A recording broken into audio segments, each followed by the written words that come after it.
Hello friends, దేవుని కృప వల్ల అయ్యగారు అమ్మగారు మీ అందరికీ దేవుని యొక్క విలువైన ప్రసంగములు స్వయంగా రాసినవి మీకు అందచేయాలని కోరుకుంటున్నాను.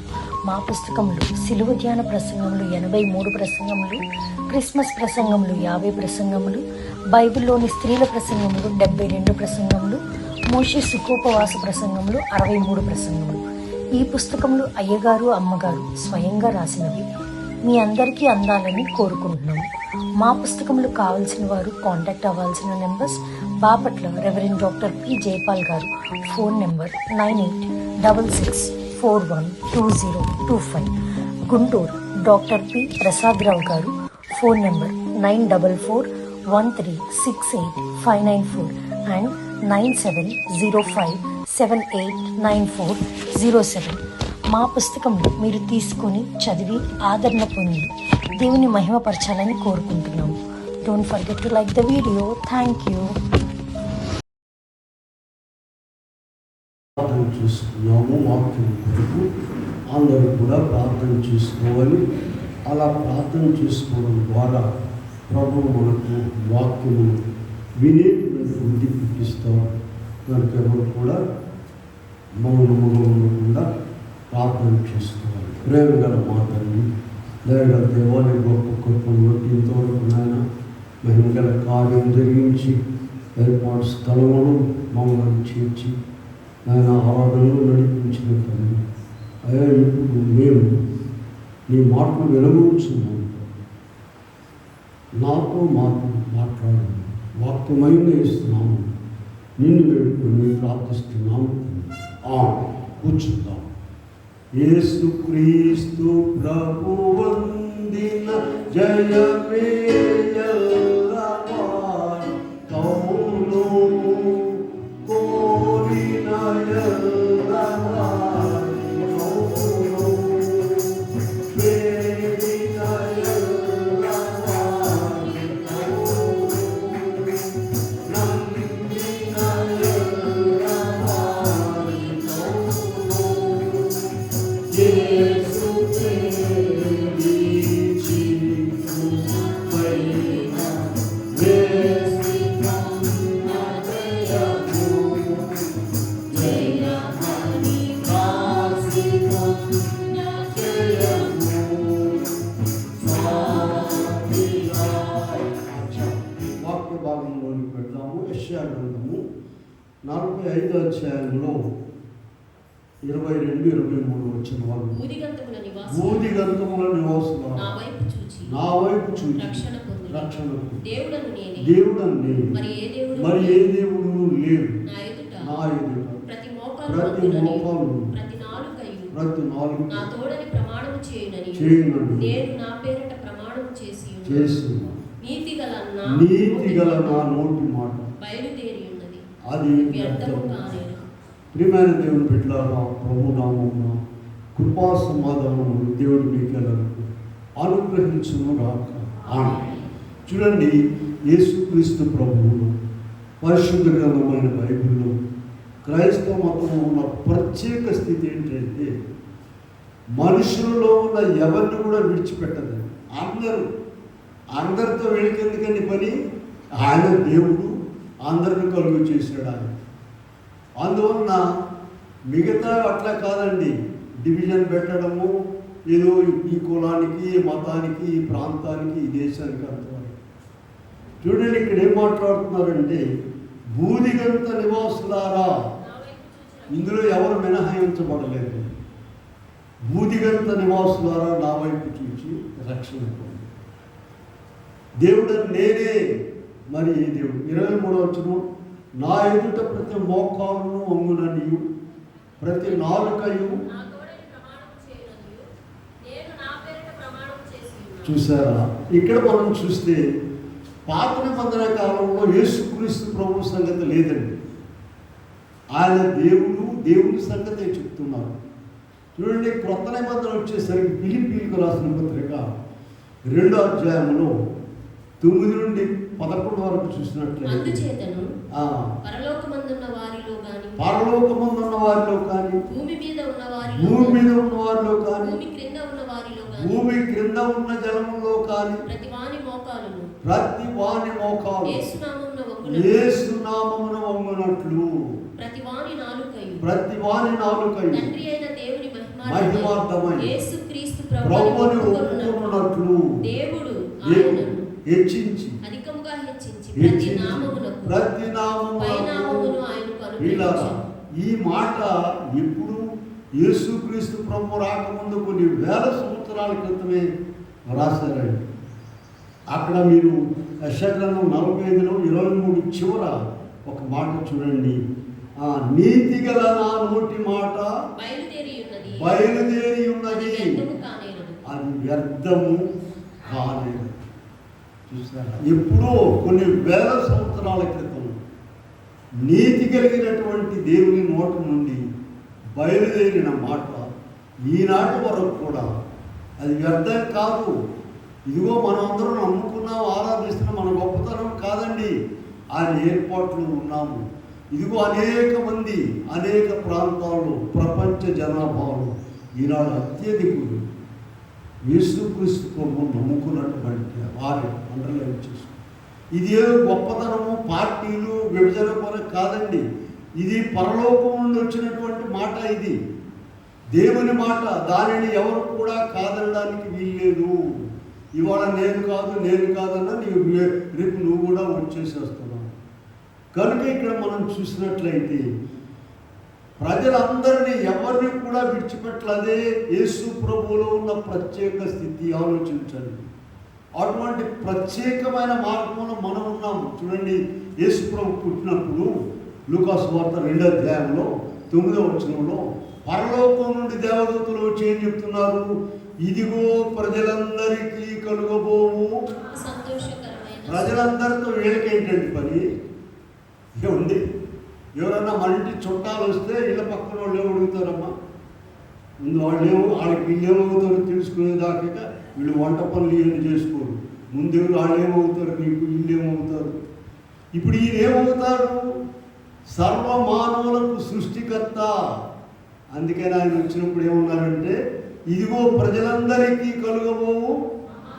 సరే, యేసు ప్రభువుని 8వ దినమున యెరూషలేము తీసుకొచ్చారండి, పేరు పెట్టడానికి, ఆయనను ప్రతిష్ఠించడానికి.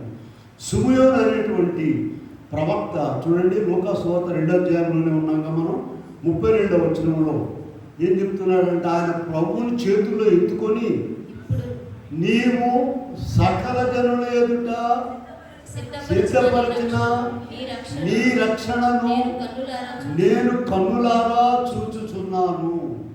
రక్షణ అంటే ఎవరండి? ప్రభువేనండి. నీవు సకల జనుల ఎదుట సిద్ధపరిచినటువంటి రక్షణను నేను కన్నులారా చూస్తున్నాను. ఇదిగో అదే రక్షణ అనేటువంటి మాట మనం ఇప్పుడు యెషయా గ్రంథం 45:22లో చూస్తూ ఉన్నాము. భూదిగంతముల నివాసులారా, నా వైపు చూచి రక్షణ పొందండి, నేనే దేవుడను. వీళ్ళారా, ఈ మాట ఎవరు చెప్పారండి? కొన్ని వేల సంవత్సరాల క్రితము దేవుడే ఆయన నోటి గుండా చెప్పి పైగా ఏమన్నారు? అది వ్యర్థము కానేరదు. వ్యర్థం కాలేదండి. మనుషులు కోట్ల కొలది మనుషులు కూడుకొని ఒకటైనా కూడా వ్యర్థం చేయలేరండి. కనుక ఇక్కడ మనం చూస్తే ప్రజలందరికీ సంబంధం చూడండి, మత్తయి సువార్త 11వ అధ్యాయంలో 28వ వచనంలో మనకు తెలిసిందేనండి. ప్రయాసపడి భారం మోసుకుంటున్న సమస్త జనులారా అన్నారా, లేకపోతే భారతదేశస్తులు అన్నారా? సమస్త జనులారా. దేవుని వాక్యం క్రీస్తు ప్రభువులో ఉన్న ప్రత్యేకత, ఆయన ప్రేమలో ఉన్న ప్రత్యేకత, ఆయనకు సర్వ మానవులకు ఉన్నటువంటి సంబంధము, సర్వ సృష్టికారికి ఉన్న సంబంధము, ఇటువంటి మాటల ద్వారా చాలా మాటలు ఉన్నాయండి బైబిల్లో. ప్రయాసపడి భారం మోసుకుంటున్న సమస్త జనులారా అన్నారా, ఆడవాళ్ళు అన్నారా, మగవాళ్ళు అన్నారా, తెల్లవాళ్ళారా, రండి నా దగ్గరికి అన్నా, నల్లోడు వెనక్కి వెళ్ళండి. ఇలా క్రీస్తు ప్రభువులో ఉన్నటువంటి సత్యములను గ్రహించుకోవాలి మనం. అలాగే 45:22లో కూడా బుదిగంత నివాసులారని పిలుస్తున్నారు. అలాగే 10 ఆజ్ఞలు ఇచ్చారండి దేవుడు మోషే ద్వారా. నిర్గమకాండము 20 అధ్యాయము 3-4 వచనాల్లో, ద్వితీయోపదేశకాండ 5 అధ్యాయము 7-8 వచనాల్లో ఒక మాట చెప్పారు, నేను తప్ప వేరొక దేవుడు నీకు ఉండకూడదు. పైన ఆకాశమందే కానీ, క్రింద భూమి అందే కానీ, భూమి కింద జలముల అందే కానీ, వీటన్నిటిని అనుసరించేవాడు, ఆచరించేవాడు తర్వాత ప్రభువుని తెలుసుకుని ఆయన కృపను బట్టి మళ్ళా వస్తూ ఉంటారు. కనుక ఇక్కడ చూసినట్లయితే ఇర్మియా గారు కూడా చూద్దాం. నేను ఇందాక చెప్పాను చాలా చోట్ల ఉంటుందండి. 32:27 చూడండి, ఇర్మియా గ్రంథము 32:27, నేను సర్వ శరీరులకు దేవుడను. ఆయన ఎవరికి దేవుడు అంటమ్మా? సర్వ శరీరులకు దేవుడైనటువంటి ఆయన సన్నిధిలో మనం ఉన్నాము. ఈ రీతిగా ఆయన మనలను పిలుస్తూ ఉన్నారండి. మనం ఇందాక ఆరాధనలో చదువుకున్నాము. మత్తయి సువార్త 22 అధ్యాయంలో 1-13 వరకు, అదే లూకా సువార్త 14 అధ్యాయంలో 16-24 వరకు. ప్రియమైన వారులారా, ఒక పెళ్లి విందును గురించి మాట్లాడుతున్నారు. మనం ఆ పెళ్లి విందులోకి వెళ్లకుండానే ఆయన పిలుపుని గురించి ధ్యానించాలి. చూడండి, ఇక్కడ భూలోకములో మనకు అర్థమయ్యే రీతిలో వాక్యం ఉంటుందండి. చూడండి, మనం అనేక రకాలైన పండుగలు కార్యక్రమాలు చేసుకుంటుంటాము, విందులు చేసుకుంటాము. అన్నిటినీ మించినటువంటిది పెళ్లి. అన్ని విందులను మించినది పెళ్లి విందు. ఈ పెళ్లి విందు ద్వారా అంటే మనకు అర్థమయ్యేటువంటి రీతిలో దేవుడు ఆయన వాక్యమును మనకు రాసి పెట్టారు. భూమి మీద ఉన్న మనకు అర్థమయ్యే రీతిలో. ఇంకో అకేషన్ అన్నిటికంటే చూడండి, ఈస్ట్ గోదావరి జిల్లాలో పెళ్లిగట్ట ఒక ఆయనకి వాళ్ళ అల్లుడికి 250 ఐటమ్స్ చేశారంట. 250 ఐటమ్స్, స్వీట్లు కానీ ఆటలు కానీ, మరి ఎన్ని తిన్నాడో వాడు ఏమో తెలియదు, కానీ అన్నిటినీ మించినటువంటి కార్యక్రమం అది. అలాగూ మనకు అర్థమయ్యే రీతిలో ఆ పెళ్లి విందును గురించి చెప్పారు. అది మనం ఆలోచిద్దామంట. కనుక ఇక్కడ మనం చూసినట్లయితే ఉన్నతమైన విందు, అత్యున్నతమైనది, మనకు అర్థమయ్యేటువంటి రీతిలో ఈ గొప్ప విందుకు మనలను ఆయన పిలిచారు. ఆయన మనల్ని ఎందుకు పిలిచారు? మనల్ని అంటే ఎవరండి?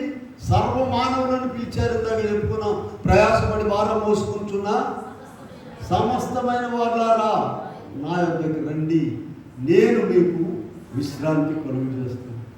కనుక ఈయన మనల్ని ఎందుకు పిలిచాడో ముందు చూద్దాం. మొదటి పేతురు పత్రికలో ఇందాక మనం చదువుకున్నాం ఆరాధనలో 1వ అధ్యాయంలో 14వ వచనంలో ఏం చదివాను చూడండి ఒకసారి. నేను పరిశుద్ధుడనై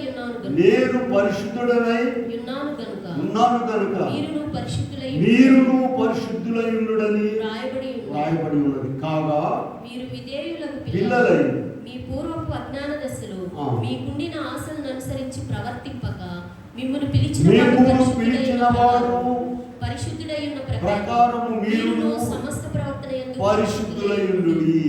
వీళ్ళారా, పరిశుద్ధత అనేది చాలా ప్రాముఖ్యమైన విషయం. ప్రభు దగ్గరకు వచ్చి ప్రభు పిలుపులో ఉండి ఏదో అటు లోకము, ఇటు మాలిన్యము, ఇటు బజార్లంతా తిరిగి వచ్చారండి. బజార్లంతా తిరిగి వస్తే ఏం చేస్తారండి? ఇంట్లో కాళ్ళు కొడుకొని లోపలికి వస్తారు శుభ్రంగా ఉండడానికి. ఎందుకని? పరిశుభ్రత చాలా అవసరం. ఆయన పరిశుద్ధుడు. యెషయా గ్రంథం 6వ అధ్యాయంలో పరలోక దేవదూతలు నిత్యము స్తుతిస్తూ ఉన్నారంట. ఏమని? సైన్యములకు అధిపతి యెహోవా పరిశుద్ధుడు, పరిశుద్ధుడు, పరిశుద్ధుడు, సర్వలోకము ఆయన మహిమతో. కనుక ఇక్కడ మనము ఎందుకు ఆయన మనల్ని పిలిచాడు? అందరినీ పిలిచాడండి. కొంతమంది వస్తున్నారు, దారిలో ఉన్నారు, వస్తూ ఉన్నారు. భారతదేశంలో మటుకు ఒక పురుగైన ఉన్నారంటండి. 12 మంది శిష్యులు, తోమా గారు ఒక్కడు కేరళకు వచ్చినప్పుడు ఆయన ఒక్కడే. ఆ తర్వాత ఇప్పుడు ఎంతమంది అయ్యారండి? ఇది ఎవరో డబ్బులు ఇచ్చి, బయట వాళ్ళు ఏమనుకుంటారంటే ఇది డబ్బులు ఇచ్చిన బట్టలు ఇచ్చి వీళ్ళని ఇట్లా తిప్పుతున్నారండి అని. అలా ఏం కాదండి. దీనిలో ఒక గొప్ప సంతోషం ఉన్నది. పెళ్లి విందులో, పెళ్లి భోజనాల్లో నువ్వు ఎంత సంతోషపడతావో అంతకన్నా ఇంకా ఎక్కువ సంతోషము ప్రభువు నమ్ముకోవడంలో, ప్రభు సన్నిధికి రావడంలో, ప్రభుతో ఉండడంలో, ప్రభు కార్యక్రమాల్లో ఉండడంలో. మనుషులు పొంది ఉన్నారు, అందుకనే వారు అన్నిటిని కూడా త్యజించేశారు. మీరు ఒకసారి చూసినట్లయితే ఆంధ్రప్రదేశ్ కీర్తనలోనండి కవులు ఉన్నారు కొంతమంది. వాళ్ళ జీవిత చరిత్రలు మీరు పుస్తకం ఉంటే మా దగ్గర ఉంది, మేము తీసుకొచ్చుకున్నాం. అది అన్ని కులాల నుండి కూడా పండితులు గొప్పవారందరూ కూడా ఉన్నారు. వాళ్ళని వెలేసి నీకు ఇంట్లో ఉన్నటువంటి రూపాయి కూడా ఇవ్వకపోతే పోయిందని వచ్చేసాడు. ఇంగ్లీష్ వాడే వాళ్ళకేమి ఇవ్వలేదండి. ఆ దేవునిలో ఉన్నటువంటి శక్తిని, ఆ విందును వారు గ్రహించి ప్రభువులోకి వచ్చేసారు, సమస్తం వదులుకొని. కనుక ఇలాగూ ప్రభు మొట్టమొదటి మనం ఎందుకు పిలిచారంటే ఆయన పరిశుద్ధుడు. చూడండి, 1 తెస్సలోనికే రాసిన పత్రిక 4వ అధ్యాయంలో, 1 తెస్సలోనికే రాసిన పత్రిక 4:7 వచనంలో మనం చూసినట్లయితే ఇక్కడ ఏముంటుందంటే పరిశుద్ధులగుటకే దేవుడు మనలను పిలిచెను గాని అపవిత్రులుగా ఉండుటకు పిలువలేదు. ప్రియులారా, ప్రభువు నమ్ముకుని ప్రభువులోకి వచ్చి అపవిత్రులుగా ఉంటున్నారు ఎందుకని కొంతమంది అని అనుమానం రావచ్చు మీకు, నాకు. కానీ దేవుడు ఇక్కడ స్వేచ్ఛ స్వాతంత్ర్యాలు ఇచ్చాడండి. నీవు ఎటైనా పో, సముద్రంలోకి వెళ్తున్నారు పరిగెత్తుకుని, ఆదివారం చూడండి పరుగులు ఎత్తుకు వెళ్తున్నారు. ఆపడానికి లేదండి. సముద్రంలో కూడా చచ్చిపోయేవాళ్ళు కూడా చచ్చిపోకూడదు ఎవరు వస్తుంది. ఎందుకని ఆయన ఆ లోపలికి వెళ్ళేదాకా ఆగడక. నీ ఇష్టము ఎలా జీవిస్తావు. కనుక ఏదైనా వనంలోనే కాదు, నీ జీవితంలో ప్రతి అడుగులో కూడా తినవద్దన్నటువంటి ఫలం ఉన్నది, నడవకూడదనే మార్గం ఉన్నది, ఇలా వెళ్ళకూడదు ఇలా వెళ్ళాలి అనేటువంటిది ఉన్నది. నీవు దేని అనుసరిస్తావో it is left your choice, నీ ఇష్టము. కనుక ఇక్కడ మనం చూసినట్లయితే పరిశుద్ధులగుటకే దేవుడు మనలను పిలిచెను. మన తలంపు, వాక్కు, క్రియ, నడవడి అన్నీ కూడా పరిశుద్ధంగా ఉండాలి. యేసుక్రీస్తు ప్రభు సర్వలోక సృష్టికర్త ఈ లోకానికి వచ్చి ఒక ఛాలెంజ్ చేశాడండి. యోహాను సువార్త 8వ అధ్యాయం 46వ వచనంలో ఆనాడు యూదులు ప్రజలైన వారందరికీ కూడా ఒక ఛాలెంజ్ విసిరాడు ఆయన. 8:46లో నా యందు పాపమున్నదని మీలో ఎవడు స్థాపించును. ఆ ఛాలెంజ్ ఎవరు కూడా రుజువు చేయలేకపోయారు. ఆయనలో పాపం ఉన్నదని చెప్పలేకపోయారు, రుజువు చేయలేకపోయారు. అయితే అక్రమము, అన్యాయమైనటువంటి పద్ధతుల్లో ఆయనను సిలువలో వేశారు. అది దేవుని సంకల్పమే. ఆయన శిలువ మరణం ద్వారా సర్వమానవులకు విమోచన కలగాలి కనుక ఆ ప్రణాళిక అలా నెరవేరింది. సరే, 2వ వచనం చూద్దాం. చూడండి, 1 తెస్సలోనికే రాసిన పత్రికలో ఉన్నారు కదా, 5వ అధ్యాయం 24వ వచనం చూద్దాం. 24 మిమ్మును పిలుచువాడు నమ్మకమైన వాడు. ఎలా ఉండాలటండి? నమ్మకముగా ఉండాలట. ప్రభువుకు నమ్మకంగా ఉండాలి. నీ ఇంట్లో వారికి, నీకు సంబంధించిన వారికి నమ్మకంగా ఉండాలి. అప్పుడప్పుడు ఒక మాట వింటుంటాం చూసారా, నమ్మడానికి వీలేదు వీళ్ళు అంటుంటారు. నమ్మడానికి వీలేదు, నమ్మకమైన వాడుగా ఉండాలి. చూడండి, మోషే విషయం ఒక మాట రాయబడి చూడండి. హెబ్రీ పత్రిక 3వ అధ్యాయంలో 2వ వచనములో దేవుడు మనల్ని ఎందుకు పిలిచాడంటే దేవుని ఇల్లంతటిలో మోషే నమ్మకముగా ఉండినట్లు. చూసారా, ఆయన ఇంటిలో మొత్తం ఎదట మోషే నమ్మకంగా ఉన్నాడు. నీవు నేను కూడా నమ్మకంగా ఉండాలని దేవుడు మనల్ని పిలిచాడు. ఇంకా మనం వెనక్కెళ్దాం. చూడండి, సంఖ్యాకాండంలోనికి వెళితే దేవుడే ఈ విషయం సాక్ష్యం చెప్తున్నారు. 12వ అధ్యాయంలో 7-8 వచనాల్లో మనం అతడు చూసినట్లయితే నా ఇల్లంతటిలో అతడు నా ఇల్లంతటిలో నమ్మకమైన నమ్మకమైన వాడు. ఎవరు చెప్తున్నారు? దేవుడే చెప్తున్నాడు మోషేని గురించి.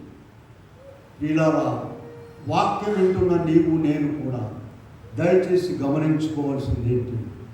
మనము ఆయన ఇంటిలో నమ్మకముగా ఉండాలి. ఆయనకు నమ్మకంగా ఉండాలి. నీ ప్రక్కవానికి, నీ ఇంట్లో వారికి నమ్మకంగా ఉండాలి. డాడీని నమ్మడానికి వీల్లేదని అన్నారు అనుకో పిల్లలు, ఇంకేముంది ఆ బ్రతుకు. కనుక నమ్మకమైన వారుగా ఉండాలి.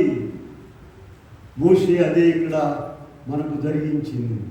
అందుకని ఇక్కడ మనం చూస్తే మనము ప్రకటన గ్రంథంలో 2వ అధ్యాయంలో 10వ వచనంలో స్మరణ సంఘమునకు దేవుడు వర్తమానం ఇస్తూ ఏం రాస్తున్నారంటే అక్కడ 10వ వచనంలో మరణము వరకు నమ్మకముగా ఉండము, నేను నీకు జీవ కిరీటం ఇచ్చేదను.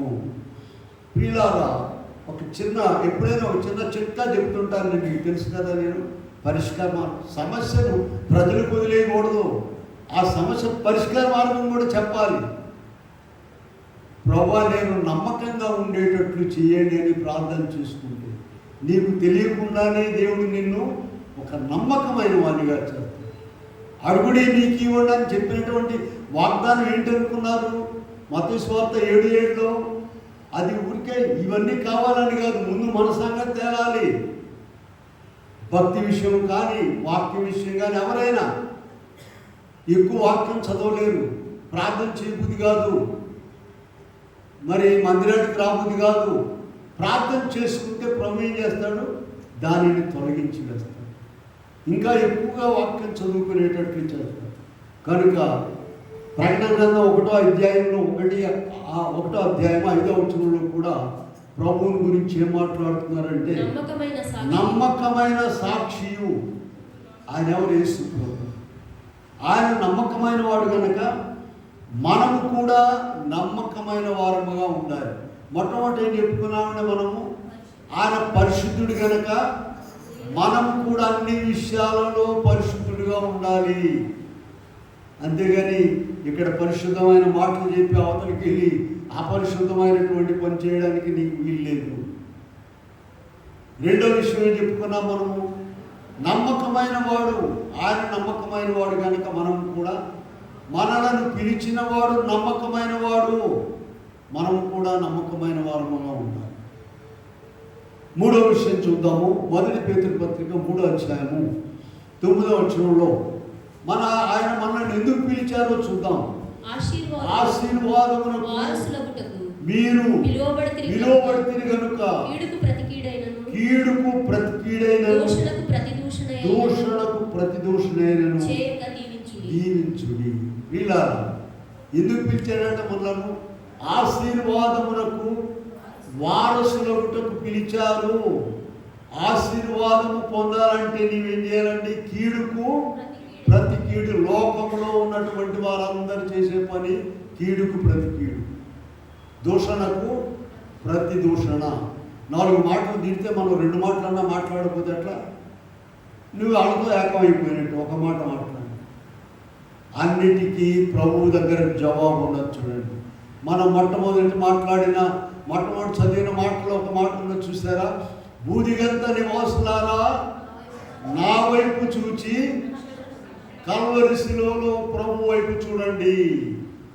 కీడుకు ప్రతి కీడు చేయలేదు, దూషణకు ప్రతి దూషణ చేయలేదు ప్రభువు. మనకే కోపం వస్తుంది అన్నమాట. ఏంది ఒక మాటన్నా మాట్లాడలేదు. ఉమ్మి వేశారు, కొరడాలతో కొట్టారు, మేకులు కొట్టారు. ఏమీ అనకపోగా వారి గురించి ప్రార్థన చేశాడు ప్రభు. ప్రియులారా, నీవు నేను కూడా దీవించబడాలంటే ఎందుకు పిలిచాడండి మనలను? 1 పేతురు 3:9 ఇప్పుడే చదివాం కదా. ఆశీర్వాదము వారసులకు మీరు పిలువబడితిరి గనుక కీడుకు ప్రతి కీడైనను. నిజమే, బాగానే ఉంది కదండి. ఇప్పుడు 4 తిట్టేలేరండి, మనం ఏం మాట్లాడిపోతే రేపు తంతారేమోగా. దీని జవాబు చెప్పండి. అలా అంత దాకా రాలేరండి.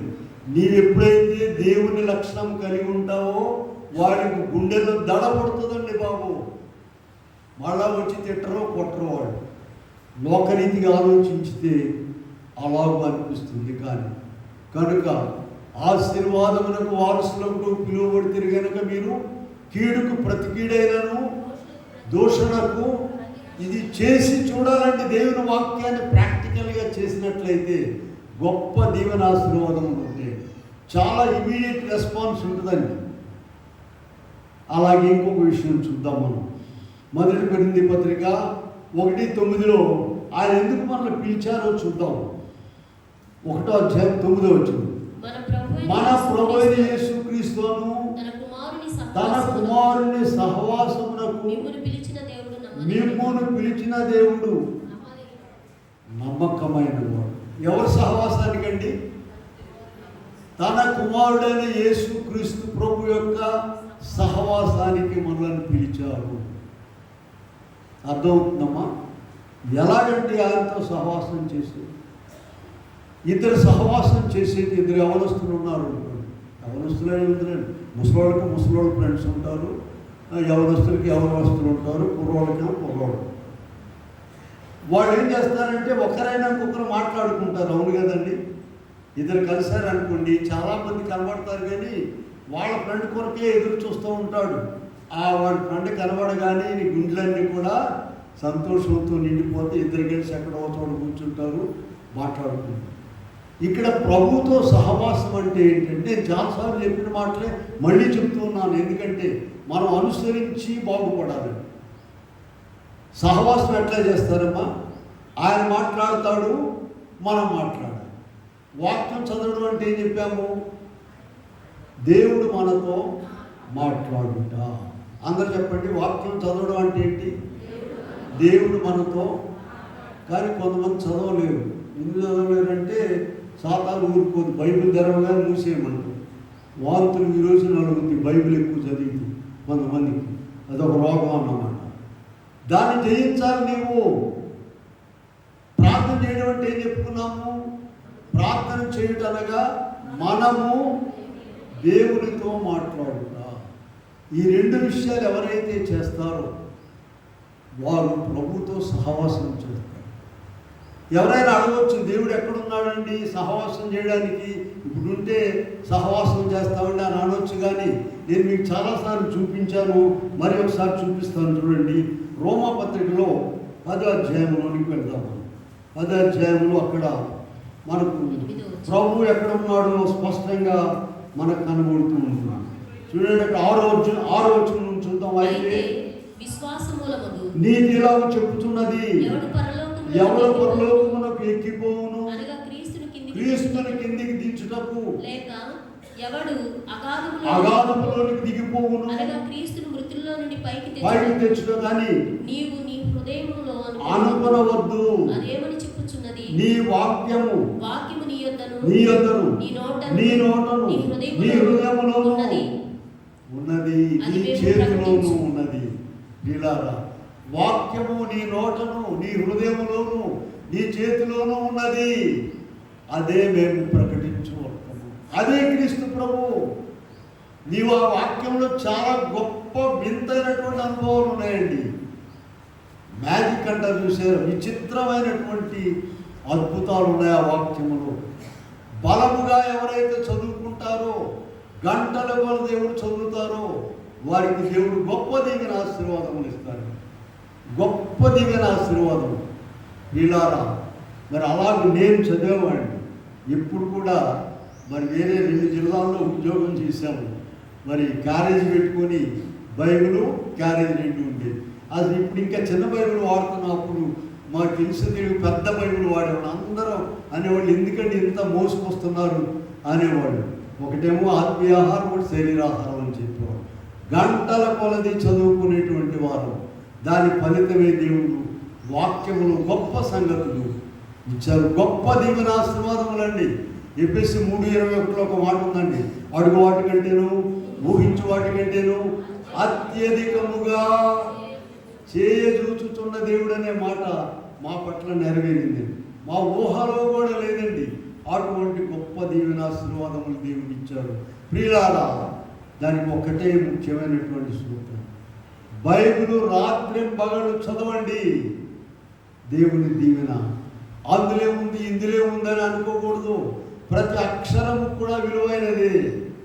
సరే, కనుక ఇక్కడ మనము రోమపత్రికలో చూసాం కదా, ఎవరు యేసు ప్రభువును పరలోకం నుండి దించుకొస్తారు, అగాధం నుండి పైకి తెస్తారని నువ్వు అనుకుంటున్నావేమో.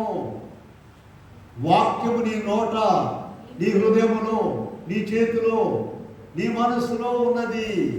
అదే మేము ప్రకటించు వర్తమానం అని చెప్పాం. కనుక ఇలాగూ ప్రభువుతో మనము సహవాసం చేయాలి.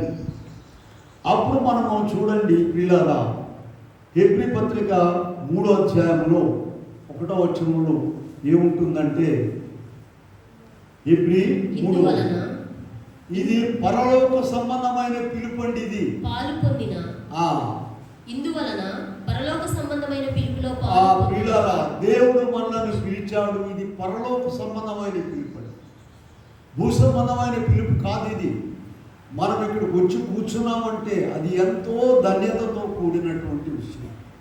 దేవుని పేరు పెట్టుకొని దేవుని స్థలంలోనికి వచ్చామంటే, అందుకని ఇక్కడ మనము 2వ పేతురు పత్రికలోనికి వెళ్ళండి ఒకసారి.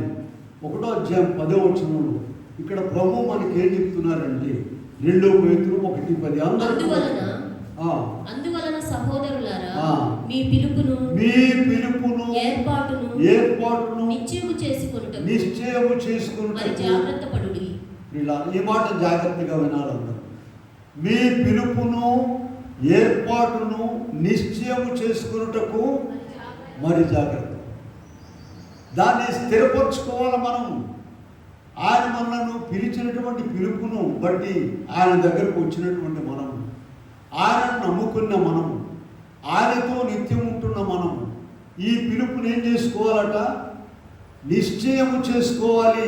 చూడండి, వాళ్ళ అబ్బాయిని వీళ్ళ అబ్బాయికి వాళ్ళ అమ్మాయిని ఇద్దాం అనుకున్నారు, మాట్లాడుకున్నారు, చాలా సంవత్సరం నుంచి మాట్లాడుకున్నారు, బాగానే ఉంది. అయితే ఊరుకుంటారా? ఏమంటారు? ఆ నిశ్చితార్థం చేసుకోవాలండి అంటారు. అప్పుడు కానీ వాళ్ళు ఒకరికొకరికి మనసు కుదురుతుంది.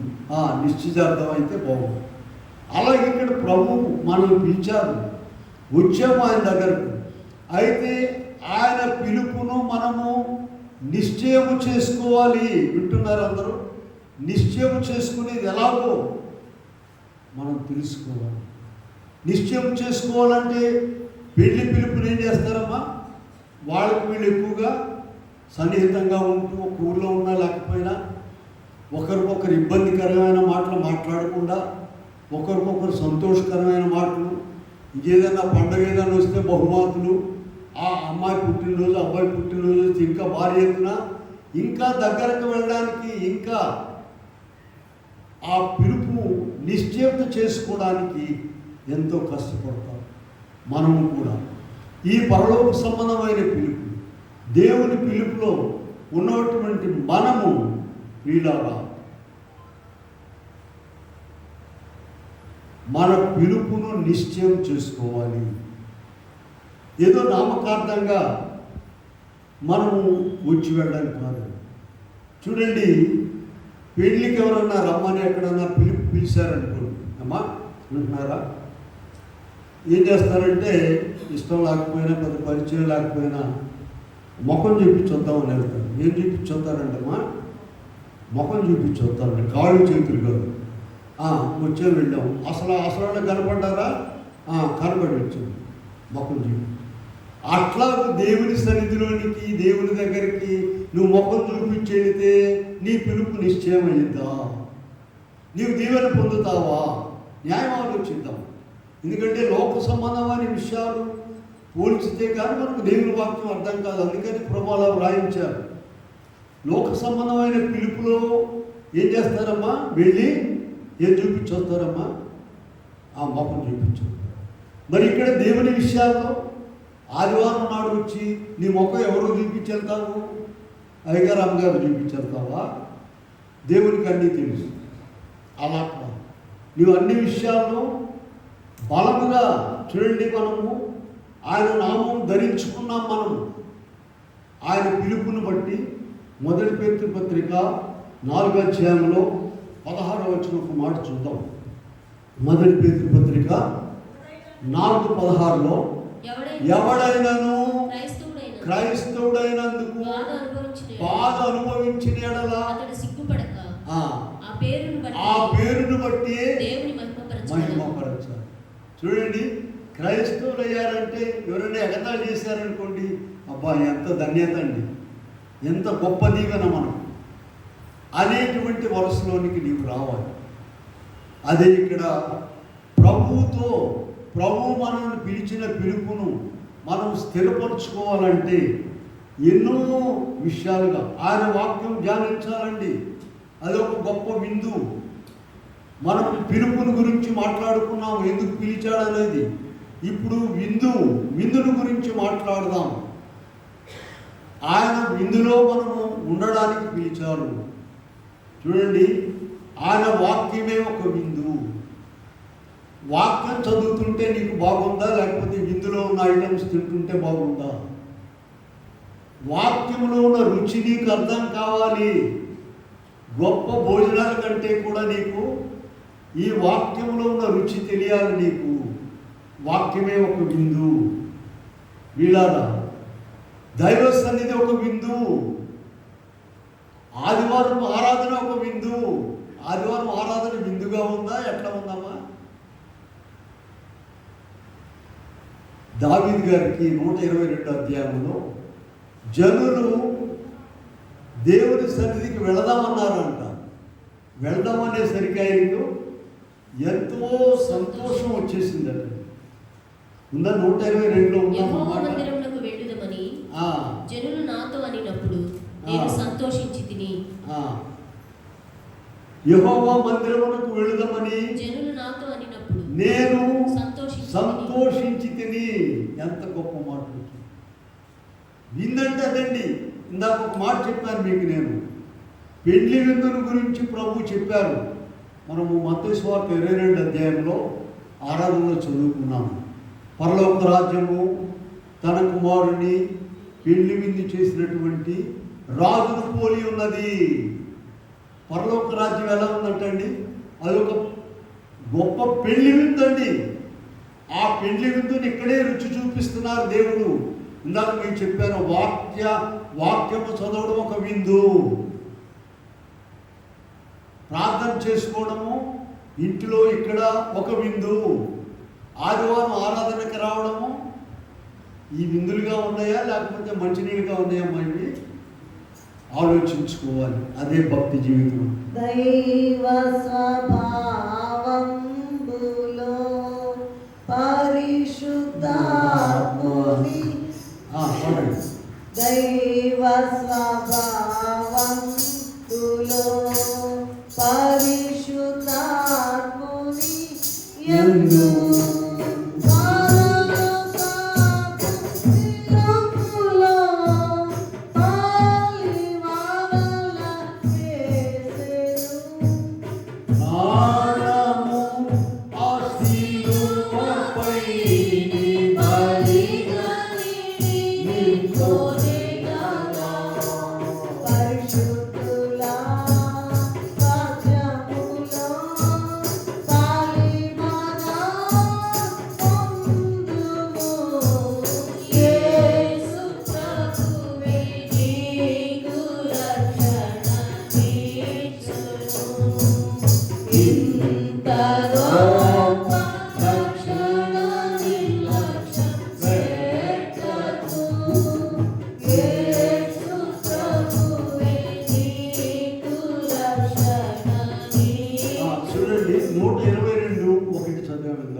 యెహోవా మందిరమునకు వెళుదామని నేను సంతోషించి తిని. 84లోకి వెళ్ళండి. 84:1-2 చూద్దాం. 84వ అధ్యాయము. సైన్యములకు అధిపతియగు యెహోవా నీ నివాసములు ఎంత రమ్యము! యెహోవా మందిరావరణమును చూడలేని నా ప్రాణము ఎంతో ఆశపడుచున్నది. అది సొమ్మసిల్లుచున్నది. దర్శించు దర్శించుటకు నా హృదయమును నా శరీరము ఆనందముతో ఆనందముతో వేయుచున్నవి. ఏమో అర్థమవుతుందా? ఈ మాటలు తెలుగులోనే రాశారు. బైబిల్ తీసి చదివే వాళ్ళకి అర్థమవుతుంది అసలు ఇది. తన హృదయం అంటే కేకలు వేస్తుందంటే ఎక్కడికి? పెళ్లి భోజనానికి వెళ్ళడానికి కాదండి బాబు. ఎవరో పిలిచారనుకోండి పెళ్ళికి, లెక్కేసుకుని తెల్లారి 3 రోజులు ఉంది ఇయ్యాడే వచ్చిందండి సిద్ధపడండి వెళదాం భోజనాలు చేయడానికి. వీళ్ళ 84:1-2 వచనాల్లో చూస్తే చాలా విచిత్రమైనటువంటి దేవుని మందిరమే ఒక విందుశాల. నీవు ఈ విందులన్నింటిలో కూడా పాల్గొన్నట్లయితే, ఆనందించినట్లయితే రేపు పరలోకములో 7 ఏళ్ల పెండి విందులోనికి నీకు వెళ్తావు. ఇవన్నీ చప్పగా ఉన్నాయంటే నీవు అక్కడ నరకానికి పోవడమే. దావీదు గారు స్పష్టంగా చెప్పిన మాట చూడండి. యెహోవా మందిరావరణములను చూడవలెనని నా ప్రాణం ఎంతో ఆశపడుతున్నది, అది సొమ్మసిల్లుచున్నది. దర్శించుటకు నా శరీరమును ఆనందముతో కేకలు వేయుచున్నవి. ఇలా కొంచెం ఎంత వంక దొరికిందంటే ఆదివారం ఎగ్గొట్టేసేది. ఎంత దీవెన పోగొట్టుకుంటున్నాము. ఇలా ఇప్పుడు మనం మాట్లాడుతున్న మాట ఏంటంటే, మీ పిలుపును ఏర్పాటును నిశ్చయము చేసుకున్నటకు ప్రయత్నం చేయండి. ప్రభుతో ఉండుట, ప్రభు సన్నిధిలో ఇన్ని విందులు, వాక్యం చదవడం ఒక విందు, ఇంట్లో ప్రార్థన చేయడం ఒక విందు, ఆదివారం ఆరాధనకు రావడం ఒక విందు, ఆయన వాగ్దానాల విందు. వాగ్దానాలు కూడా విందటండి. అయ్యగారు రాసిన వచనం పాడండి. వాగ్దానములు నమ్ముడి దేవుని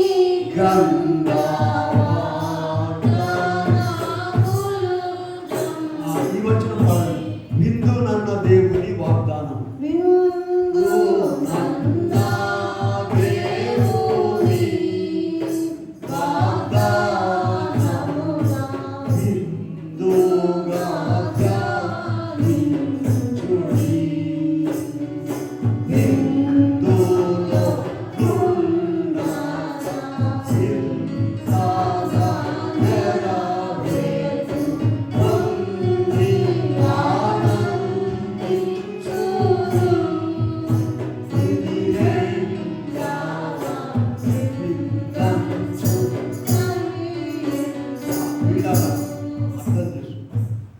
అర్థం కాదు. వాగ్దానాల విందటండి. ఏ విందమ్మా ఇది? వాగ్దానాల విందులో ఏం పెడుతున్నారండి? పాయసము, బిర్యానీలు, పెద్ద పెద్ద ఎముకలు వేస్తున్నారా? వాగ్దానాలు విందట. వాగ్దానాలు విందులో ఉండగా నీకు వింతగా నెరవేరు. ప్రభు ఈ మాట చెప్పారు, ఈ వాగ్దానం చేశారు అని నీవు ఎప్పుడైతే ఆనందిస్తావో అప్పుడు నీకు నెరవేర్పు. కనుక ఇక్కడ ఆదివారం ఆరాధన ఒక విందు, ఆయన బిడ్డలతో సహవాసం ఒక విందు, ఆయన బిడ్డలతో వీళ్ళారా ఆయన సేవ, ఆయన ఇంట్లో పనిచేయడం ఒక విందు. వీళ్ళారా మీకు తెలుసా? ఉదయకాలం వచ్చి కూరగాయలు కోస్తున్నారండి యవనస్తులు, పెద్దవాళ్ళు వంట చేస్తున్నారు. వీళ్ళారా ఇది ఎవరు పెట్టుకోరకండి? దేవుని పని కొరకు. ఇదిగో భోజనాలన్నీ అయిపోయిన తర్వాత పరుగులు ఎత్తుకుపోతున్నారు ఇంటికి, దడ. మరి అక్కడ పనులన్నీ చేస్తున్నారు. ఇన్ని పాత్రలు అక్కడ వేసి ఉంటున్నాయో తెలుసా? వాటన్నిటిని శుభ్రపరిచి లోపల పెట్టి వెళ్తున్నారు.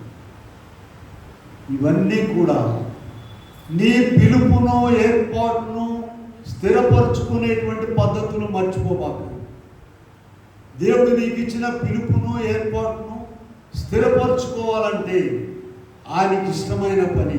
ఆయన చూడండి, బంధువులు ఇళ్లలో వీళ్ళైతే ఏదైనా కార్యక్రమాలు అయితే వీళ్ళు ఏం చేస్తారమ్మా, వాడు చూడాలని ఒళ్ళంతా ఎరగ తీసుకొని పనిచేస్తుంటారు. చెమట్లో పెట్టినా సరే వాళ్ళు చూస్తున్నారు కదా, అబ్బో ఈ వచ్చి భలే పనిచేసిందే అనుకోవడానికి. ఎవరు మెప్పు కొరకు? ఆ ఇంటి వారి మెప్పు కొరకు మంచిదేది, అది కూడా మంచిదే. ఇక్కడికి వచ్చి మనము దేవుని ఇంట్లో పనిచేస్తున్నామంటే మరి ఇప్పుడు కొంతమంది పేర్లు చెప్పామనుకోండి, రాని వాళ్ళు కూడా పోట్లాడతారు. ఏంది మేము చేయట్లేదో మా పేరు ఎందుకు చెప్పం, ఇంటికాడ కూర్చున్నాము కూడా ఆమె పేరు చెప్పమంటారు. ఎక్కడ తెచ్చి చెప్తాము? ఉదయకాలం వచ్చి చూడండి. ఇవన్నీ ఫోటోలే. ఇప్పుడు పూర్వకాలం ఫోటోగ్రాఫర్ దగ్గరికి వెళ్ళాలి. ఇప్పుడు అట్ట కదా, అంటే ఫోటోలు, అంటే ఇంత పిల్లోడికి ఇంత ఫోటో తీస్తున్నారు, తీసి ఎక్కడ ఢిల్లీకి పంపిస్తున్నారు. వీళ్ళారా పొద్దు నుంచి ఫోటో తీసి పంపించండి ఆవిడకి. ఎవరెవరు పని చేస్తున్నారో, ఎవరెవరు ఏం చేస్తున్నారో, ఎవరెవరు అనుకుంటూ ఉంటున్నారో వీళ్ళారా. మరి పురుషులైనటువంటి వాళ్ళు ఒక పాత్రకి అడిగిస్తున్నారు. నేను వస్తుంటాను, ఒక తపాళకి అడిగి పురుషులు వాళ్ళకి అందిస్తూ ఉంటారు. ఇవన్నీ కూడా ఆయన పిలుపును, ఆయన ఆశీర్వాదమును, ఆయన ఏర్పాటును స్థిరపరచుకోవడానికి చేసేటువంటి పనులను మర్చిపోవద్దండి. కొంతమంది నా ఇష్టం అండి, నాకు చూడండి, సామెతలు 2 వాక్యాలు చూపిస్తాను మీకు. 14:12 ఒకసారి చూడండి. సామెతలు 14:12 చదవండి. ఒకని ఎదుట సరైనదిగా కనబడు మార్గం కలదు, అయితే తుదకది మరణమునకు త్రోవ తీయును. ప్రియులారా, నేను గొప్పని, నేను గొప్పదాన్ని అన్నాను. మన యేసు ప్రభు సంగతే తీసుకుందాం. చూడండి, ఆయన వచ్చి 12 మంది శిష్యులను వెంట పెట్టుకుని అరణ్యాల్లో తిరిగారా, సముద్రం మీద తిరిగారా, జాలరుల దగ్గర తిరిగారా, ఎక్కడెక్కడ కావాల్సిన ఇదిగో భూమిలోనికి వెళ్ళారు. ఆయన శపించబడే ఎరుకో పట్టణంలోనికి వెళ్ళారు. ఆయన ఎందుకంటే ఎందుకని వెళ్ళారు? మనమైతే వెళ్తామా? మనకు ఒక మార్గం ఉంది. నేనే భక్తి పరురాలను, నేనే భక్తి పరులను, ఇట్లాగే నేను ఇటుకుండా పర్లోక రాజ్యం వెళ్తానని అనుకుంటున్నారు కొంతమంది. సంఘంలో పని చేయాల్సిన పని లేదు, దేవుని మెప్పు పొందాల్సిన పని లేదు, దేవుని పని చేయాల్సిన పని లేదు, బ్రతికోవడానికి రావాల్సిన పని లేదు, రోజు వాక్యం చదవాల్సిన పని లేదు, రోజు ప్రార్థన చేయాల్సిన పని లేదు. నేను సరాసరి ఎక్కడికం వెళ్ళేది వాక్యంలో ఉన్నదే. చూడండి, సామెతలు 14:12 చూసాం. 16:25 కూడా చూడండి ఒకసారి. 16:25 ఒకని మార్గము వాని దృష్టికి యథార్థముగా కనబడును, ఆయనను తుదకది మరణములకు. ఆయన కాబట్టి అందరి దగ్గర తిరిగాడు, అందరి కాళ్ళు పట్టుకున్నాడు. కానీ నాకేం పని అండి, నాకేం పని? గొప్పవారు, గొప్ప గొప్ప ఉద్యోగాలు చేసేవారు, గొప్ప అంతస్తులో ఉన్నవారు ప్రభు సన్నిధిలోనికి వచ్చి పనిచేస్తూ ఉన్నారు. సభలో మనం చూస్తే మేము అడిగేవాళ్ళం, మీరు ఏం చేస్తారా అంటే, ఏం చేస్తారు, ఇప్పుడు కనపడుతుందా, ఆకుని చేస్తున్నాం, అదే ఇల్లు అని చెప్పి. అంతేగా నేను వీరుణ్ణి శూరుణ్ణయ్యా అని చెప్పుకోరు వాళ్ళు. గొప్ప ఉద్యోగాలు, గొప్ప పదవుల్లో ఉండి ప్రభు మెప్పు పొందడానికి, ప్రభు యొక్క పిలుపును స్థిరపరచుకోవడానికి ప్రియులారా, లోక సంబంధమైన విషయాలు అయితే కానీ మనం పరలోకం మాట్లాడు. చూడండి, బాగా జబ్బు చేసిన వాడికి, మంటలు జ్వరం ఉన్న వాడిని తీసుకెళ్ళండి పెళ్లి ముందుకు, ఎట్లా ఉంటుందమ్మా? బాగా జ్వరం ఉన్నవాడిని దేనికి తీసుకెళ్తున్నారయ్యా? పెళ్లి భోజనం. వాడేమన్నా తింటాడా అసలు? వాడికి రుచిచ్చుద్దా? ఈ స్వీట్ తినయ్యా, హాట్ తినయ్యా, ఏం తిన్నావు? ఈ జ్వరమే జరిగిపోయింది. ప్రియులారా, లోకము పాపముతో నిండి ఉన్న నీకు దేవుని కార్యాలు, దేవుని పనులు, దేవుని మాటలు విందుగా కనబడవు. ప్రియులారా, రాసి పెట్టుకో.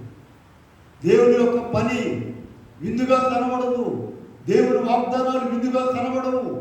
దేవుని దగ్గర ఇంట్లో ఇక్కడ చేసే పనులు దీవెనకరమైనవిగా కనబడవు. ఎందుకని కనబడవు? నీలో జబ్బు ఉన్నది. జబ్బున్న వాడికి పెళ్లి విందు పడుద్దమ్మా.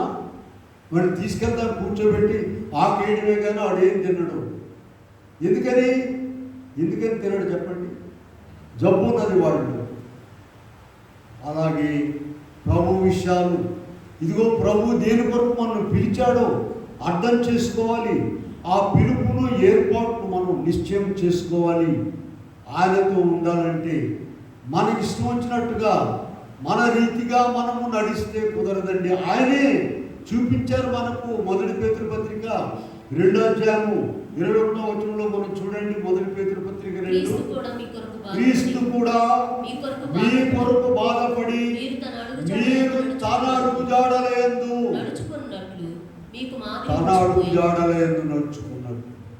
యోహాను సువార్త 13వ అధ్యాయంలో ఎప్పుడు మీకు నేను చూపిస్తూ ఉంటాను ఒక మాట. యోహాను సువార్త 13 తీయండి. అక్కడ యేసు ప్రభు చేసిన మాట ఉంది. 7వ వచనమో ఎక్కడ అంతటా పళ్ళెంలో నీళ్లు పోసి శిష్యుల పాదములు కడుగుటకును తుడుచుటకును మొదలు పెట్టాను. నీ ఎదుట సరైనదిగా కనబడే మార్గం ఉన్నది. ప్రభు ప్రజలతో సహవాసం అక్కర్లేదు, ప్రభు పని అక్కర్లేదు, ప్రభు సన్నిధికి రానక్కర్లేదు, ప్రభుతో జీవించనక్కర్లేదు, అంత దిగజారిపోయి పనిచేయనక్కర్లేదు. సరైనదిగా కనబడే మార్గం కలదు. తుదకది మరణమునకు త్రోవ. ఇలా ఇవన్నీ ఎందుకు చేస్తున్నాము? ఎందుకు చూడండి.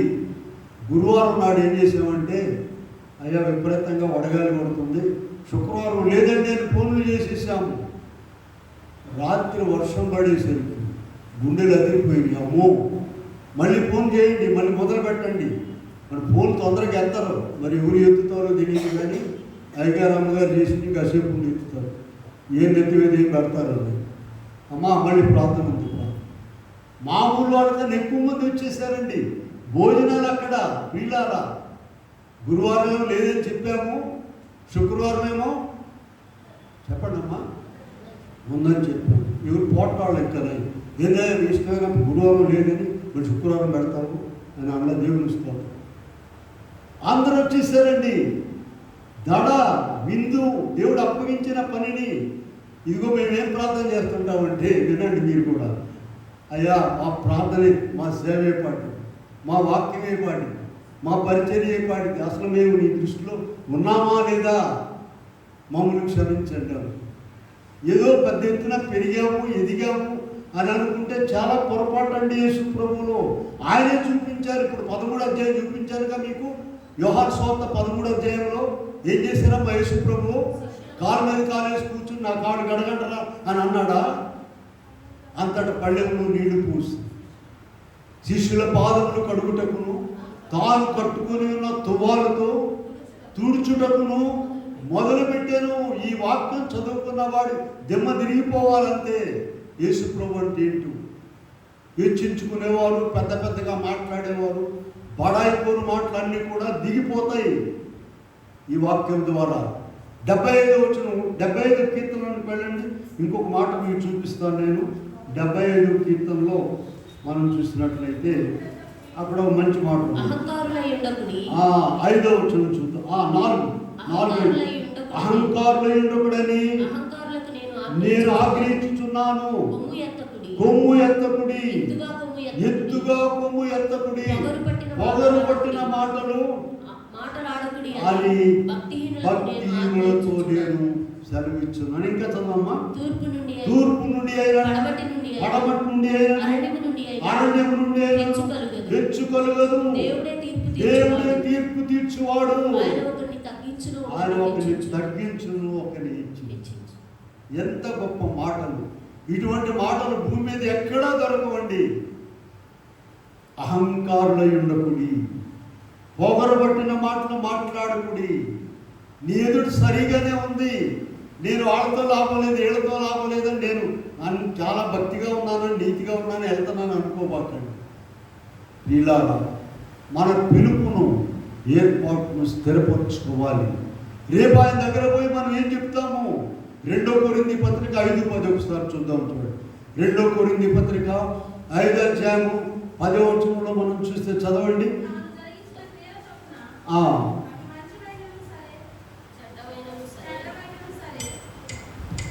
దేహముతో జరిగించినవి అవి మంచివైనను సరే చెడ్డవైనను సరే, దేహముతో జరిగించిన వాటి ఫలమును ప్రతి వాడును పొందినట్లు మనమందరము క్రీస్తు న్యాయపీఠం ఎదుట ఎవరందరూ ఒక్కొక్కరేనండి, ఒక్కొక్కరే. అమ్మ మా ఆయన భక్తిగా బాగా భక్తిగా ఉంటాడండి, ఆయన పిలవండి అంటే ఆయన ఎవరు పిలవరు. అక్కడ నేను ఒక్కదానే ఉంటాను. ఒక్కొక్కరే నీ భక్తి ఏంటో, నీ విశ్వాసం ఏంటో, నీ పరిచర్య ఏంటో, నీ పని ఏంటో అక్కడ లెక్కలోకి వస్తుంది. అప్పుడు దేవుడు ప్రతిఫలం ఇస్తాడు. ఇక్కడే ఇస్తారండి. అక్కడికి వెళ్ళిన తర్వాత అనుకోబాకండి. గొప్ప దీవెన ఆశీర్వాదములు ఈ విందులోనికి వచ్చినట్లయితే కేవలము మంచి మంచి ఐటమ్స్ వండి వడ్డించినాకే విందు అనుకుంటున్నాం మనము. ఆదివారం ఒక విందు, కూటమైనాక భోజనాలు కాదు. ఇదిగో వాక్య విందు, వాగ్దానాలు విందు, ఆయన పరిచర్య ఒక విందు, ఆయన సన్నిధి ఒక విందు. పరిగెత్తుకొని పోయేవాళ్ళు ఉన్నారు. ఇందాక చదివాం మనము 122 అధ్యాయంలోను 84 అధ్యాయంలో దావీదు గారు ఏం చెప్తున్నాడు? జనులు ఆయన సన్నిధికి వెళదామంటేనే ఆయనకు చెప్పశక్యముగా ఆనందం అంటాడు. కేకలు వేస్తుందంట ఆయన మనసు. మనం ఈ వాక్యముల ద్వారా దేవుని విందేంటో, దేవుని పరిచయం, ఇదిగో ఇటువంటి విందులన్నిటిలో నీవు పాల్గొని నిన్ను నీవు తగ్గించుకొని ఈ విందుల్లో పాల్గొంటే రేపు పరలోకములో జరిగేటువంటి 7 ఏళ్ల పెళ్లి విందులో నువ్వు పాల్గొను. పరలోకంలో 7 ఏళ్ల పెళ్లి విందు, భూలోకంలో ఏం చెప్పండి? 7 ఏళ్ల శ్రమలు. అది అటువంటి వాటిని తప్పించుకోవడానికి ప్రభు మనకు ఇవన్నీ ఏర్పాటు చేశారు. అయితే ఇందాక ఒక మాట చెప్పాను, జబ్బుతో ఉన్నవాడికి విందు రుచి తెలియదు. అలాగే వాక్యం చదవడము, ఆరాధన, ప్రార్థన, సన్నిధి ఇవి రుచించవు కొంతమందికి. ఎందుకనమ్మా చెప్పండి? వాళ్ళు జబ్బుతో ఉన్నారు. అయితే ఇక్కడ మళ్ళా మన చిట్కాలోకి వద్దాము. ప్రభువుకు ప్రార్థన చేసుకున్నట్లయితే ఆయన మనలో ఉన్న జబ్బు తీసివేస్తారు.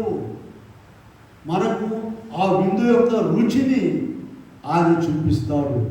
అందువలన అలాగ మనము ప్రభు సన్నిధిలో ప్రార్థించుకొని మనం పరిశుద్ధులుగా మనంతట మనం ఉండలేమండి. ఆయన పిలుపును బట్టి మనం పరిశుద్ధులుగా ఉండడానికి, ప్రార్థన చేసుకోవడానికి, వాక్యం చదువుకోవడానికి, ఆశీర్వాదం పొందడానికి, నమ్మకంగా ఉండడానికి మనము ప్రార్థన చేసుకున్నట్లయితే ప్రభు మనకు గొప్ప దీవెనాశీర్వాదములు ఇస్తారు. అందుకని లోకంలో ఉన్న అన్ని సంఘాల వాళ్ళు వాక్యం చెప్పి 3 దినాలు పుటాలు పెడతారండి. వాక్యం పెద్ద వాళ్ళని తీసుకొని చెప్పి వదిలేస్తారు, ఇంటికి వెళ్తారు. ఇంటికి వెళ్ళి వాళ్ళు ఏం చేయాలో చెప్పరు. బైబిల్ విషయంలో ఇంటికి వెళ్ళి ప్రార్థన చేయి ప్రభు నీకు ఒక పెద్ద దొంగ మారాడండి. మా నాన్నగారు ఒకరోజు 3 రోజులు మీటింగులు పెడితే ఒక ఊళ్ళో ఒక ఆయన వచ్చి చెప్పాడంట, అడిగాడంట, అయ్యా 3 రోజులు నేను వచ్చి వాక్యం విన్నాను, కానీ నా పరిస్థితి కూడా అర్థం చేసుకోండి అని చెప్పాడు. ఏంటయ్యా నీ పరిస్థితి అంటే, 4 బరిగొడ్లు మేపుతున్నానండి, వాటి ద్వారానే నాకు జీవనము. పగలేమో పొలాన దొంగగడ్డి చూసుకొస్తాను, రాత్రిపూట ఊళ్ళో దొంగగడ్డి తెస్తాను. రాత్రిపూట అందరు నిద్రపోతారు కదమ్మా, ఊళ్ళో ఎండుగడ్డి దొంగగడ్డి వేసుకొస్తాడు. పగలేమో పొలాన్ని ఎవరు ఉన్నాడు కనుక పచ్చిగడ్డి దొంగ ఎండుగడ్డి. మరి ఎట్లాగండి? నేను మీకు చెప్పిన వాక్యం ప్రకారం నమ్ముకుంటే మేము గుడ్డిండిపోతే బతకలేదు కదా అన్నాడు. మా నాన్నగారు వెనక్కి తగ్గడండి. ఎట్లా ఉంటారంటే, ఒక గ్రామంలో, ఇప్పుడు ఎలవరి గ్రామంలోనే వాళ్ళకి వివాహం అయ్యి చాలా కాలం అయిందంట, పిల్లలు లేరంట. వచ్చి అడిగారు మా నాన్నగారు, అయ్యా మేము నమ్ముకుంటాం, మరి హిందువులు వాళ్ళు నమ్ముకుంటాం, పిల్లలు పుడతారు అని అడిగారట. ప్రార్థన చేయలేదు, ఏమీ లేదు, ఆమె అప్పుడే వచ్చింది. నాన్నగారు ఏం చెప్పాడంటే, మేము ప్రార్థన చేస్తాము, మీకు పిల్లలు పుడతారు, పిల్లలు వద్దని ఆపరేషన్ చేయించుకోకుండా ఉంటావా? ఇది అర్థమైంది ఈ సిద్ధాంతం మీకు. ఆమె అప్పుడే వచ్చింది. వాళ్ళ అమ్మాయి ఇప్పుడు అమెరికాలో డాక్టర్ అమ్మాయి. నాన్నగారు చెప్పినటువంటి వాళ్ళ 3 పుట్టగానే వాళ్ళు ఆపరేషన్ చేయించుకున్నారు, పిల్లలు వద్దని. వీళ్ళారా సరే, మనం ఈ ఉపమానం దగ్గరికి పోతాం, బరిగొడ్ల దగ్గరికి పోతాము. ఏం చెప్పాడండి ఆయన? అయ్యా నేను ఇట్లయితే మరి బతికేది అంటాను అని చెప్పి నాన్నగారు వెనక్కి తగ్గకుండా, అనవసరము, నువ్వు బరిగొడ్ని కట్టేసి ప్రార్థన చేయి, గడ్డి వస్తుందని చెప్పాడు. ఇతను పెద్ద భక్తి లేనాడు అన్నమాట. సరే, అయ్యగారు మాటిని ప్రార్థన కూనుకున్నాడు, అన్నం తిని కూర్చున్నాడు. ఇక కాసేపు చేయడం, కిటికీ తెరిచి చూడటం, గడ్డి ఆలోచన పరలోకం పెట్టుబడింది. ఇక ఇలాంటి ఆయన చాలాసార్లు చూశాడట. చూసి ఇక విసుగు, పెద్దగా ప్రార్థన కాదు కదా, కాసేపు చేయడం ఆయన గోలపడ్డాక కిటికీ తెరిచి చూడటం, గడ్డి వచ్చింది. గడ్డి లేదు, ఏమి లేదు. సాయంకాలం అయిపోయిందట. సాయంత్రం దొంగోడని ఊరంతా తెలుసు, దొంగ గడ్డి కోసుకొస్తాడు ఊరంతా తెలుసు. సాయంకాలం అయ్యేసరికి ఒక పెద్ద షావుకారి అటు వెళ్తున్నాడంటే, ఏంద్రా పనిగొడ్లన్నీ ఎలాడుతున్నాయి, వీళ్ళు మా మామూలు 4 మూపులు గడ్డి తెచ్చుకున్నాడు. వీడు ఒక మోపు అంటే 4 మూపులు మోసే మనిషి వీడు. అందరూ ఒక మూపులు ఎంత మోస్తున్నారో వీడు 4 మూపులు అందరూ ఒక్కడే మోస్తాడు. వీడు 4 మూపులు కట్టాడు అంటే 4 రోజులు సరిపోయే గడ్డి కట్టుకొచ్చాడు. వీడారా విన్నారా? ఇక అప్పటి నుంచి అయ్యా మీరు చెప్పింది కరెక్టేనండి. అలాగే పచ్చిగడ్డికి వెళ్ళే వాళ్ళ పాటలు ఉంటాయండి, మీకు తెలిసేలేదు. వాళ్ళట అనవసరం వీళ్ళు పిలుస్తున్నారంటే దొంగడని తెలిసి కూడా, అరే నువ్వు కూడా రారా, వీడు ఆడ పాటలో లేడు, డబ్బు కట్టలా, అటు పచ్చిగడ్డి వచ్చేసి ఇది వచ్చేసింది. మళ్ళీ మా నాన్నయ్య గారి దగ్గరికి వచ్చి చెప్పాడంట, అయ్యా నీ మాట విన్నాను, దేవుడు నిజంగా మాకు సహాయం చేశాడు అని చెప్పి. వీళ్ళారా వెనక్కి తగ్గకూడదు. ప్రార్థన విషయంలో, ప్రభు విషయంలో నీకు ఎప్పుడైతే రాదండి, ఆసక్తి ఉండదు, ఇంట్రెస్ట్ ఉండదు, ఏముండదు. నీవు కంటిన్యూస్గా ప్రార్థనలో ఉంటే దేవుడు అన్నీ నీకు ఇచ్చేస్తాడు. 2 పూట్ల ప్రార్థన చేయమని చెప్తున్నాం కదా, 2 పూట్ల నువ్వు ఖచ్చితంగా పనిగట్టుకుని దైవ సన్నిధిలో ఉంటే దేవుడు నీకు తెలియకుండానే గొప్ప మార్పు చేస్తాడు దేవుడు. అలా సరే, మేము విజయవాడ అద్దెకుంటున్నామండి ఒక ఇంట్లో. ఉంటేనే మా నాన్నగారు వచ్చారు. రాగానే అమ్మగారికి ఈ విషయాలన్నీ తెలుసు, చెప్తుంటాం కదా. సరే మేము సేవ చేస్తున్నాం కదా, వాక్యం చదువుతున్నాము, మాకు సొంత ఇల్లు ఎప్పుడు వస్తుందని అడిగింది మా నాన్నగారు. మా నాన్నగారు ఏం చెప్పాడంటే, మీరు ఇక్కడ నుంచి ఎవరు ఇక్కడే ఉంటారు లేండి, ఒక ఇంట్లో ఉంటారు. అదేంటి ఆయన ఒక మాట చెప్పాడంటే మాకు చిన్నప్పటి నుంచి అలవాటు అండి. ఆ ఇల్లు వేటపాలెం వాళ్ళది, వాళ్ళకి ఈ పిల్లలు లేరు, అమ్ముతారు కాబట్టి కొంటాం అనుకున్నాం. అలా కాదు, దాని ఎదురుగా ఒక స్థలం ఖాళీగా ఉంది. ఆ కాలనీ మొత్తంలో కూడా ఇక ఒక్కటే స్థలం. ఆయన చెప్పి వెళ్ళాడు, అదే స్థలం మాకు అమ్మారు, అక్కడే ఇల్లు పెట్టారు. ఒక మాట, ఎందుకంటే 24 గంటల ప్రార్థనలో ఉంటారు, 24 గంటల వాక్యం చదువుతారు. ప్రభువు ఎవరైనా ఆయనకు విషయం అడిగారంటే ఖచ్చితంగా చెప్పారు. అలాగే మనం కూడా ప్రార్థనలో ఉంటే మనకు తెలియకుండానే ప్రభు గొప్ప కార్యాలు చేస్తారు. కనుక ఇక్కడ మనము ఇదిన వాక్య సారాంశం ఏంటంటే, మన పిలుపును ఏర్పాటును మనము నిశ్చయం చేసుకోవాలి. నాకెందుకు, నేను మెదలకుండా ఉంటాను, మెదలకుండా ఒక చోట ఉంటాను, నాకు ఏడుతో సంబంధం లేదు, ఆడితో సంబంధం లేదనుకుంటే, యేసుప్రభు అట్లా అనుకుంటే మనం ఏమయ్యేవాళ్ళమండి? ఆయన కొండల్లో తిరిగాడు, గుట్టల్లో తిరిగాడు, అనేక ప్రాంతాలు తిరిగాడు. వాళ్ళు తిన్నదే తిన్నారు, వాళ్ళు పడుకునే దగ్గర పడుకున్నాడు. ఏది సర్వలోక సృష్టికర్త మనకు మాదిరిగా ఉన్నాడు. మనం కూడా ఆయన మనల్ని పిలిచిన పిలుపును, ఏర్పాటును స్థిరపరచుకోవాలంటే ఆయన పనిలో ఉండాలి. ఆయనకి ఇష్టమైన పని చేయాలి. ఆయన ఎలా చేశాడో అలా చేయాలి. ఆయన ఏర్పాటు చేసిన విందులలో మనం ఆనందించాలి. అవే ఇదిగో ప్రార్థన ఒక విందు, సన్నిధి ఒక విందు, వాక్యం ఒక విందు, ఆదివారం ఒక విందు, పండుగ ఒక విందు. ఇటువంటి విందుల్లో మనం ఉన్నట్లయితే రేపు పరలోకములో పెళ్లి విందులో ఉంటాము. ఈ లోకంలో కూడా దేవుడు మనకేం తక్కువ చేయడండి, గొప్ప కార్యాలు చేస్తాం. అట్టి కృప దేవుడు మనకెలకు అనుగ్రహించునుగాక. ఆమె ప్రార్థన చేద్దాం.